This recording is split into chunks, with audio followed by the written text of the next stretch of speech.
hoarser, tenfold in volume.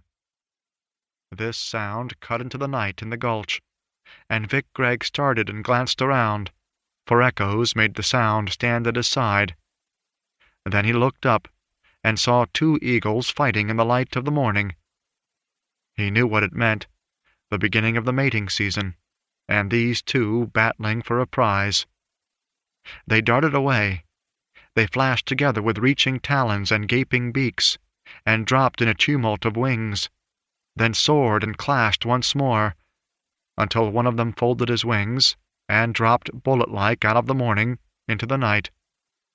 Close over Greg's head, the wings flirted out, 10 feet from tip to tip, beat down with a great washing sound, and the bird shot across the valley in a level flight. The conqueror screamed a long insult down the hollow. For a while he balanced, craning his bald head as if he sought applause, then, without visible movement of his wings, sailed away over the peaks. A feather fluttered slowly down past Vic Gregg.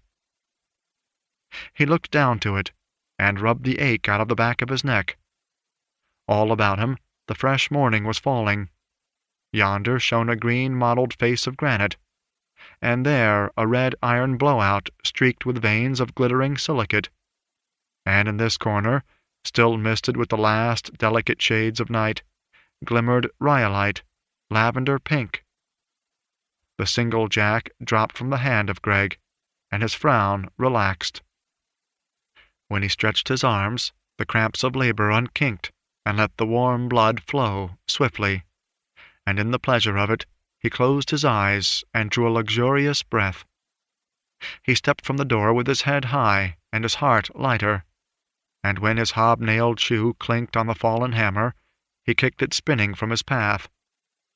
That act brought a smile into his eyes, and he sauntered to the edge of the little plateau and looked down into the wide chasm of the Asper Valley.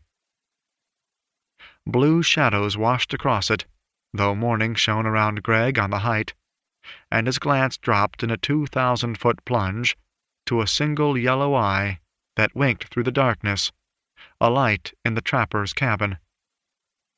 But the dawn was falling swiftly now, and while Gregg lingered, the blue grew thin, purple-tinted, and then dark, slender points pricked up, which he knew to be the pines.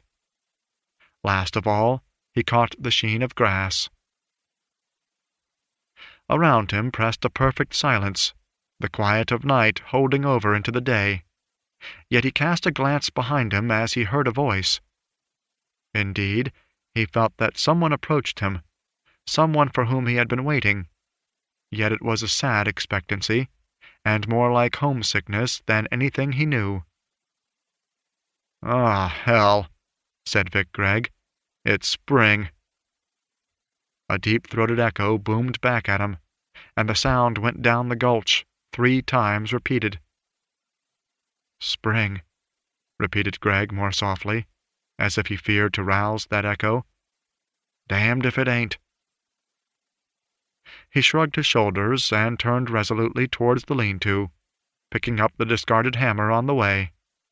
By instinct he caught it at exactly the right balance for his strength and arm, and the handle, polished by his grip, played with an oiled, frictionless movement against the calluses of his palm. From the many hours of drilling, fingers crooked, he could only straighten them by a painful effort. "A bad hand for cards," he decided gloomily, and still frowning over this, he reached the door. There he paused in instant repugnance, for the place was strange to him.